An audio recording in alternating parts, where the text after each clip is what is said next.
தாய் தமிழ் உறவுகளுக்கு வணக்கம். வெற்றி உறுதி செய்யப்பட்டது. தமிழக வெற்றி கழகத்தினர் பட்டாசு வெடித்து கொண்டாட்டம்.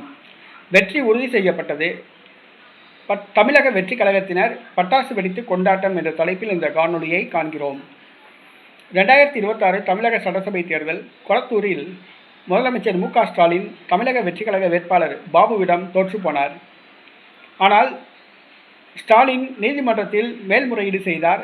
வாக்கு இயந்திரங்களில் குளறுபடி உள்ளதாக குற்றம் சாட்டப்பட்டது. கடந்த 3 நாட்களாக வாக்கு இயந்திரங்கள் மற்றும் ஒப்புகை சீட்டு சரிபார்க்கப்பட்டது. சென்னை மாவட்ட தேர்தல் அலுவலர் வாக்கு இயந்திரங்களில் எந்தவித குளறுபடியும் இல்லை, ஒப்புகை சீட்டுகள் சரிபார்க்கப்பட்டன, தேர்தல் நியாயமாக நடந்ததாக இந்திய தேர்தல் ஆணையத்துக்கு தகவல் தெரிவித்துவிட்டார். ஆக சென்னை கொளத்தூர் தொகுதியில் மு.க. ஸ்டாலின் தோல்வியடைந்தது உறுதி செய்யப்பட்டது. இது தமிழக வெற்றி கழகத்தை சார்ந்தவர்களுக்கு மகிழ்ச்சியை கொடுத்துள்ளது. தமிழக வெற்றி கழகத்தினர் பட்டாசு வெடித்து கொண்டாடி வருகிறார்கள். மு.க. ஸ்டாலின் தரப்போ ஏறத்தாழ 5 இயந்திரங்களில் குளறுபடி உள்ளது, நீதிமன்றத்திற்கு செல்வோம் என்று கூறியுள்ளனர். வெற்றி பெற்ற தமிழக வெற்றி கழக வேட்பாளர் பாபு அவர்கள் நீதிமன்றத்துக்கு சென்றாலும் நாங்கள் தான் வெற்றி பெறுவோம் என்று அவர் கூறியுள்ளார்.